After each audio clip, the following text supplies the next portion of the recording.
UP की hot seat और लोकसभा चुनाव में महत्वपूर्ण भूमिका निभाने वाली इत्र नगरी कन्नौज ने सियासी पारा बढ़ा दिया है, क्योंकि अब इस सीट से सपा प्रमुख अखिलेश यादव ताल ठोकने उतर आए हैं। उत्तर प्रदेश में जब सपा कांग्रेस का गठबंधन हुआ था, तभी अखिलेश यादव ने ये साफ कर दिया था कि वो लोकसभा चुनाव नहीं लड़ेंगे। पर बदलते समीकरण को देखते हुए अखिलेश यादव ने नामांकन दाखिल कर दिया है। पहले माना जा रहा था कि अखिलेश यादव उत्तर प्रदेश की राजनीति छोड़कर दिल्ली नहीं जाएंगे, लेकिन वक्त की मांग के आगे अखिलेश को हारना पड़ा। अखिलेश का कहना है कि कन्नौज की जनता चाहती थी कि वो यहाँ से चुनाव लड़े, इसलिए अखिलेश ने नामांकन कर दिया। बड़ी संख्या में यहाँ के लोगों की भावना ये थी कि समाजवादी पार्टी की तरफ से मुझे चुनाव लड़ाया जाए। मैं जनता का आभार प्रकट करता हूँ, यहाँ के अपने कार्यकर्ता साथी जिन्होंने मुझे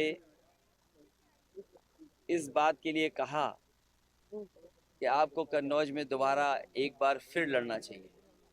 मैं इस कन्नौज के विकास के लिए काम करूँगा, इसकी पहचान और बड़ी बन जाए उसके लिए काम करूँगा।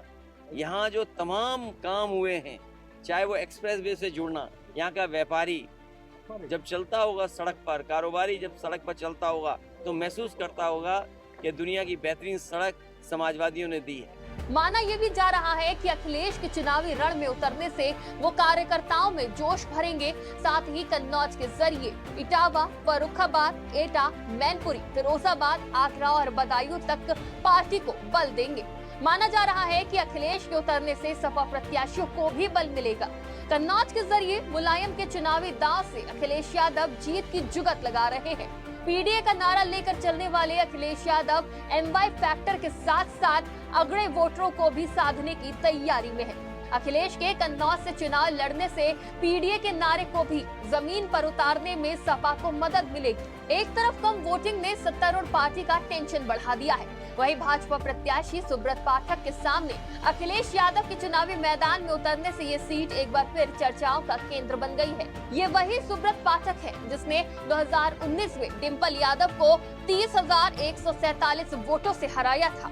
सुब्रत पाठक ने कन्नौज लोकसभा सीट पर होने वाले चुनाव की तुलना भारत पाकिस्तान के मैच से कर दी है।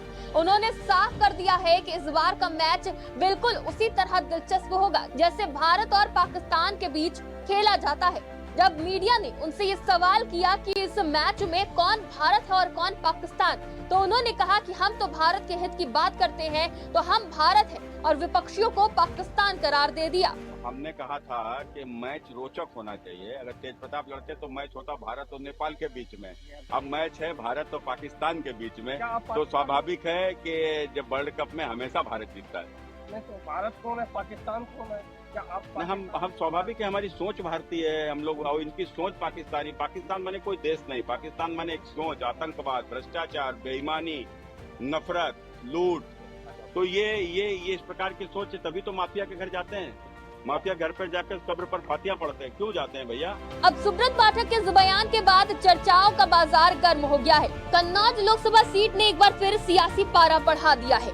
आरोप प्रत्यारोप का दौर जारी है, लेकिन अब ये मैच कौन जीतता है ये तो जनता ही तय करेगी, और किस आधार पर किसे जिताना है ये भी जनता के ही हाथों में है।